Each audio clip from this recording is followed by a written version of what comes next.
Hi, I'm Haley. I've been a nutritionist for over 10 years, and I saw firsthand how the diet industry works, but mostly doesn't work to help you lose weight. Then I found myself 20 pounds overweight and realized the weight loss struggle has nothing to do with what you eat, but why you eat. So I went on a mission to explore the brain and its role in weight loss, and now I help my clients lose 30 pounds in 90 days by wiring their brain to weigh less. On this show, you are gonna learn how to wire your brain to lose weight so that you never have to diet, restrict, deprive, or willpower again.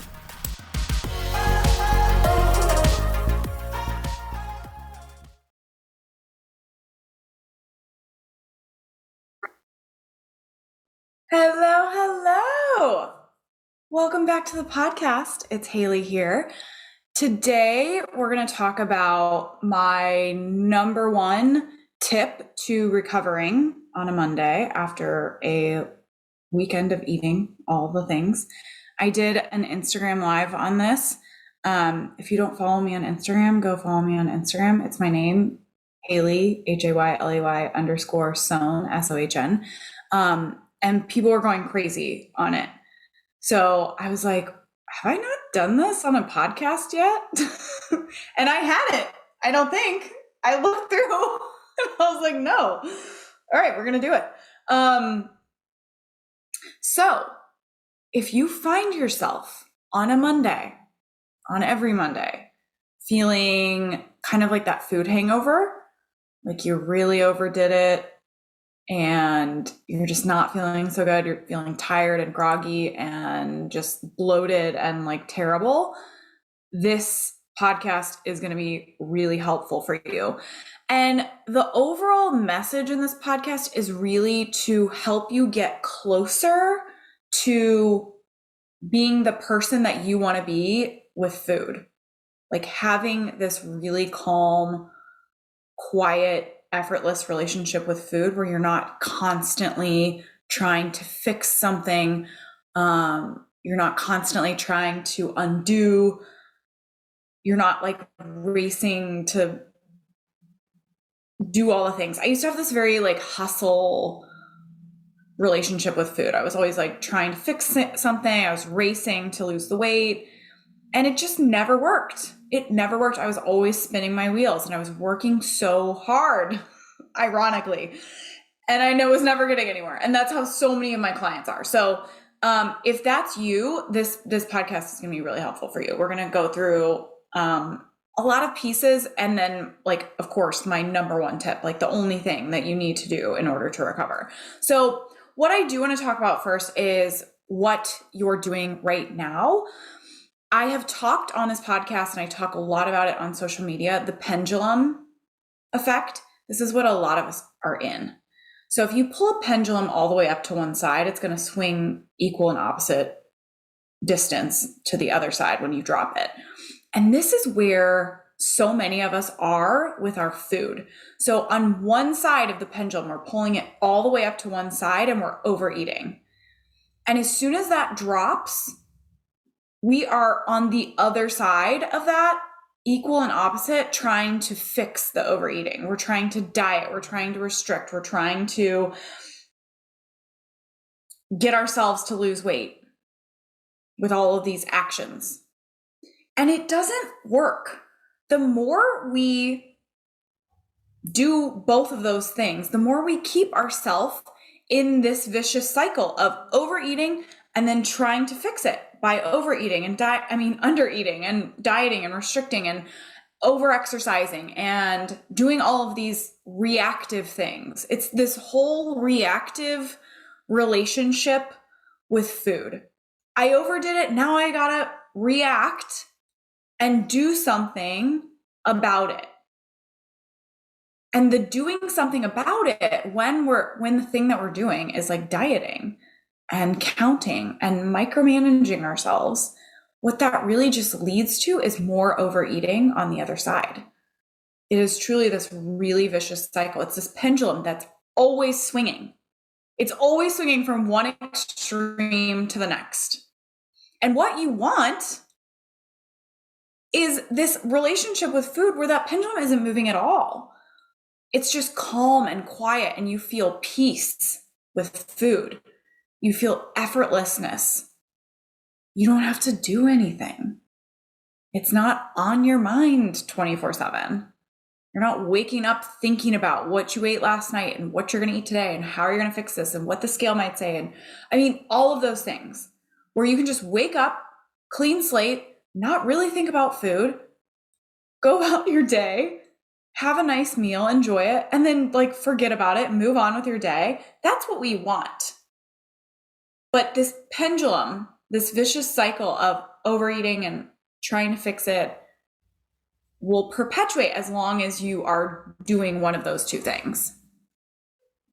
So we have to try and practice getting ourselves into this place that is that calm, quiet, effortless relationship with food that we want. And I'm going to talk about that.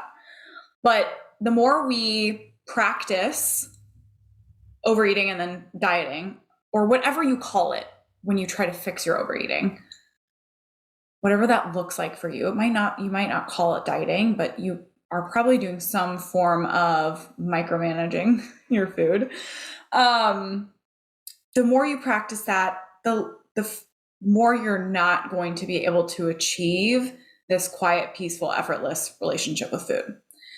So I will also say, after a day or a couple days of like overeating, or just okay, again, you can call it many things. I say overeating. I might say like you had a cheeseburger and French fries. That might be a metaphor, but whatever that looks like for you. You had one meal, you had 10 meals that were heavy. You had a bunch of snacks. You had a bunch of sugar. You had a bunch of, some people are like, it's gluten for me. Whatever it is. You had too much. You had more than is comfortable now. What your body really wants is time and space to recover. We talk a lot about detoxing in this country, and it's kind of like become an obsession with us. What I want to say is that in order to detox, you don't have to do anything. Your body naturally detoxes and will naturally detox. What it needs in order to do that is time and space. It doesn't need special juice shots or a cleanse with pills and a regimen. It doesn't really need any of that to detox. It will do it on its own. It just needs time and space to do that. And you give it that time and space by not eating anything, by not going on a crash diet, by not stressing yourself out about what smoothie, shake, pill, gluten-free, dairy-free thing that you're going to have today. You have to really give it that time and space so that it can work through the extra, and it will do that on its own beautifully. Beautifully. So all of that said, my tip, and this is what I teach in my program. So all of my clients learn this from me when we talk about like if we overdid it, if we ate something, if we feel bloated, if we just, body's not working right, whatever it is, long weekend. This is what I teach my clients to do. The only thing that you have to do on Monday when you wake up and you feel terrible is wait until your body tells you that it's ready for fuel. Essentially, what I'm saying is you don't have to do anything. Nothing. You just wait until your body gives you the signal, okay, I've processed through everything. You can fuel now if you'd like. You don't have to. You can wait still if you want. You always have that option. But that's really all you have to do. And what this is also when you do that, when you practice doing nothing, you are also practicing having this calm, quiet relationship with food, where it's not on your mind all the time. You're not stressing out about it. You're not reacting to what you did yesterday. You're just calm and quiet. Now, the first couple of times you do this and you haven't ever practiced this before, your brain is going to go to whatever it has practiced before. So you really have to bring in a conscious effort to be calm and quiet. But I'll say, like, doing nothing is the definition of like quiet, right? I mean, and effortless, doing nothing. That is like, that's it. But your brain's probably going to go to like whatever you've done before. Okay, we got to do the things. We got to get on it. We got to fix this. We got to, like, whatever it's going to say. You have to redirect it back to no. I'm practicing calm and quiet, and I'm practicing doing nothing until my body lets me know it's time to fuel. And that is truly giving your body the time and space that it needs to process through everything, so that that bloat by tomorrow your body has worked through it. So that your whatever you ate yesterday or for the last 2 or 3 days or drank isn't going to have as big of an impact on the scale as it might if you're jumping in, just throwing fuel down your throat right and left out of like stress, out of trying to distract yourself from how guilty and shameful you're feeling today because of what you did yesterday. So another thing I'll mention, I actually didn't have this in my notes, but it just occurred to me. I've talked about this guilt, shame, regret cycle before as well. When we eat something that we didn't want to eat and we make ourselves feel so bad about that. We beat ourselves up. I can't believe you did that. That was horrible. It was just, oh my God, it's so gross. Like, you should be so ashamed of yourself. And we feel so bad because of what we tell ourselves about that then we want to eat to get out of those emotions. So that's another thing you might encounter on Monday morning, is that guilt, shame, regret cycle, where you're just beating yourself up and you're feeling so emotionally terrible that now you want to eat just to get out of that. And that can be part of that knee-jerk reaction as well. It was part of mine back in the day when I struggled with this. I would overdo it on the weekends, and then Monday morning I was like jumping into this crash diet to fix it. And at the same time, part of that whole mentality was trying to like distract myself from how much I was beating myself up for whatever I'd done over the weekend. And that's just, it's not useful. It doesn't help at all. This actually came up on a coaching call that I had today. And one of my clients was like, just kind of going into that, down that road of beating herself up for whatever happened the last couple of days. And like, why did I do this? And she was like coming to me, asking me like, why did I do this? And I was like, it's not important why you did it.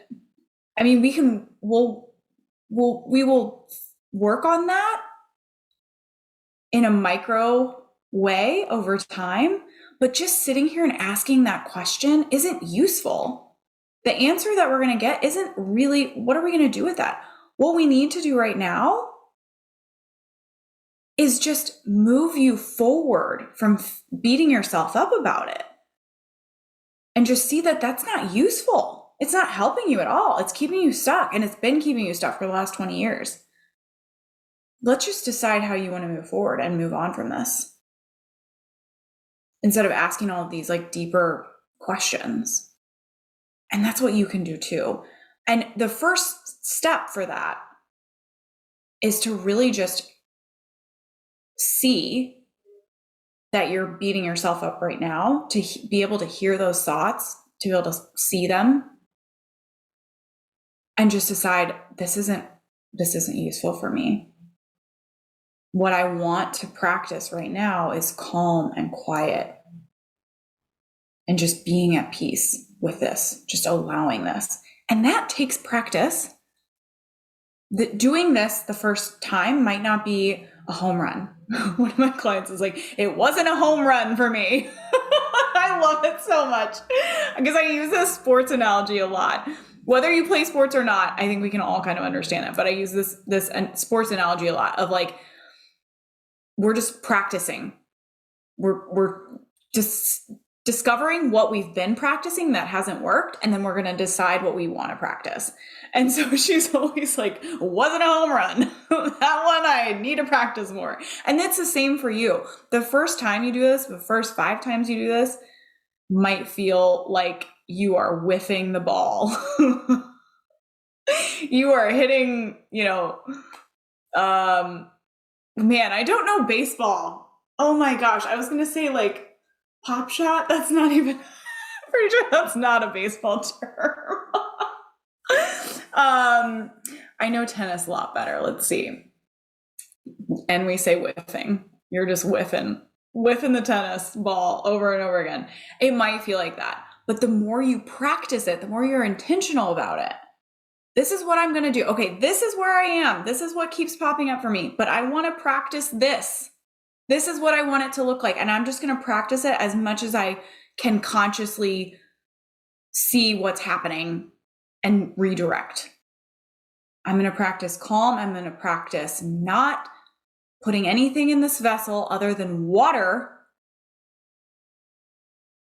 until my body tells me it's ready. That's what I'm going to practice. Okay. So that is my tip. And I have some troubleshooting for you. So I kind of just went through some of it. But I will run through a couple other things here really quick. So your brain is probably going to be talking to you a lot on Monday about what you should do and all of the things, because that's what it's practiced before. So understanding where you are now, where you're starting out at, and that you don't want to continue to do this. And the reason is because it's not serving you to lose weight. It's not helping you. It's keeping you in that pendulum effect and that vicious cycle.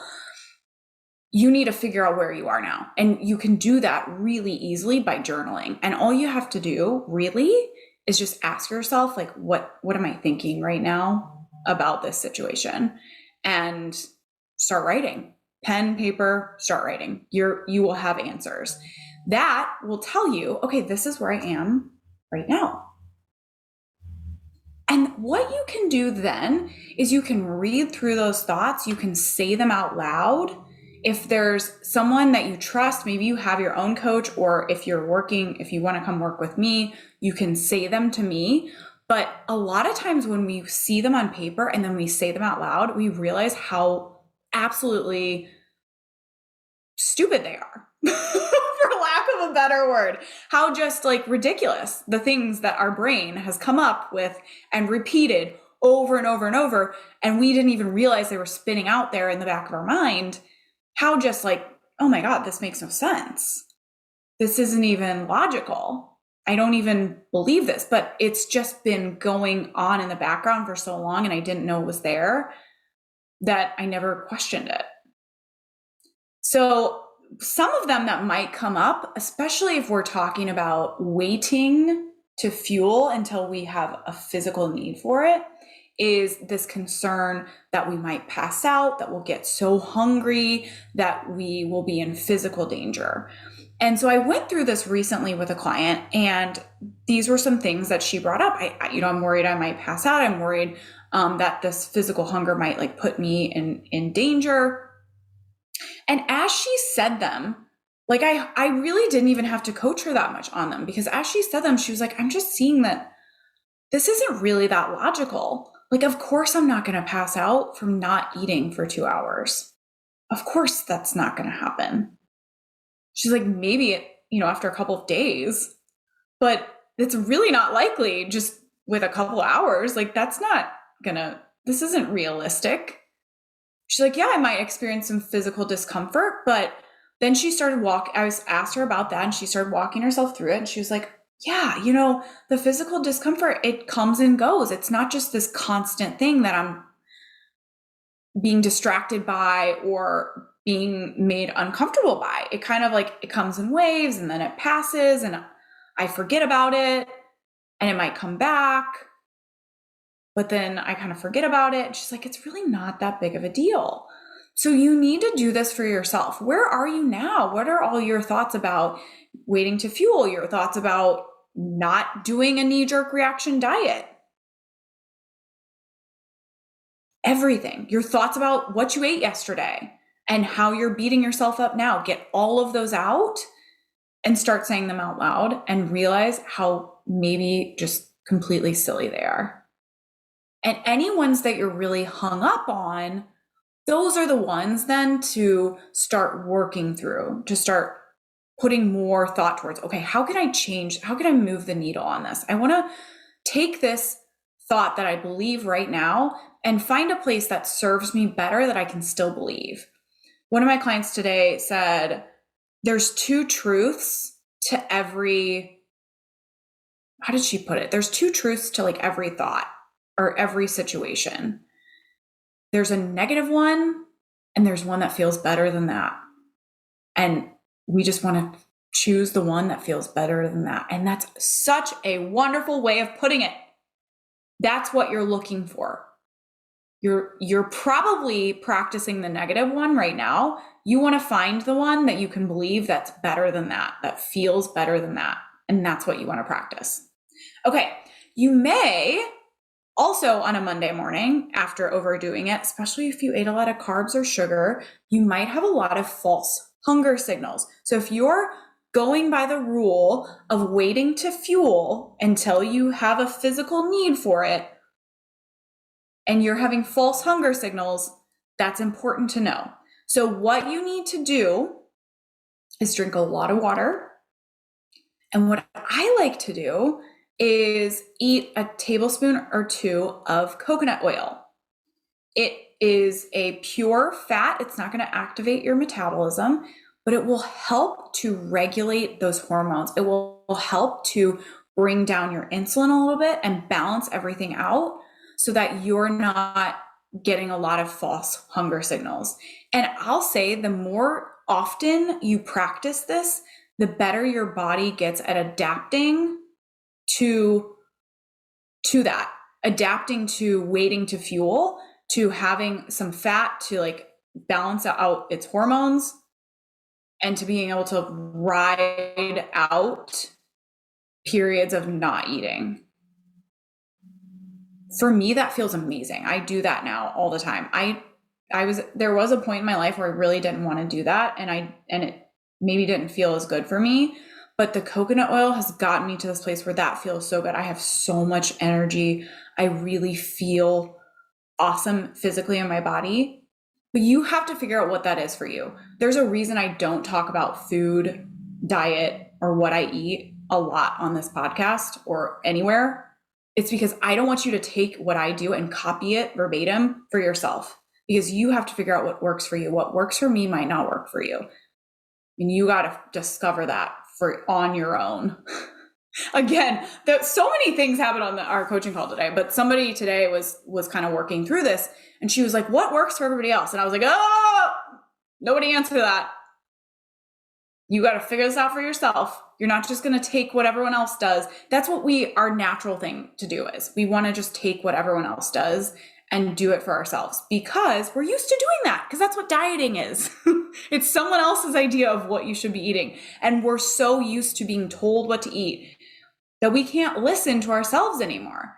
And the most important opinion here is your body's. It's not mine, and it's not some other experts. It's your body. So you got to get back to being able to listen to your body and let that make your food decisions. Really important. Okay. And then emotional support. You might be feeling all over the board on a Monday morning. You might be feeling shame and guilt and regret. You might be feeling stress and pressure and like wanting to rush it. I got to fix this. I got to do something about this. And what you really want is calm and quiet and peace. And you're going to have to practice that, bringing yourself back to that. If you think about those emotions that I just said, other than calm, quiet, and peace, the guilt, shame, and regret is on one side of the pendulum, and that pressure, hurry, rush, and fix it now is on the other side. And you're on this emotional roller coaster swinging between those two places, and neither one is fun or good or enjoyable or how you want to be living your life. Yet here you are swinging between those two places. And all of your emotions are created by your thoughts. So in order to get your emotions to that calm, quiet place where you don't feel the need to diet and restrict and go crazy, you really just feel the need to listen to your body and do the best thing for you. In order to get there, you have to align your thoughts with that calm. I want to wait to fuel until my body is ready for it. I want to feel light and energized. I want to not be thinking about food all the time for the rest of my life. But find that place for you. And if you need help with that, please reach out to me. I mentioned my Instagram handle, but go to my Instagram and send me a message. A lot of people do. Don't be shy and ask me, how can I do this? Because I can help you with it. But really, your emotions come from your thoughts. So if we're trying to stop having guilt, shame, and regret and stop having pressure, stress, and rush to fix it, we got to take it to our thoughts. What am I thinking? Because my thoughts are creating those in the first place. So I need to find new thoughts that are going to create different emotions for me. Okay, so that's what I have for you today. I know this is going to be helpful, and I can't wait to see you on the next episode. Bye-bye. If you love this episode, come work with me. You can check out my program, the Brain Training Weight Loss Program, at bit.ly, that's bit.ly/Haley Sohn, my full name, HAYLEY SOHN, and I will see you inside.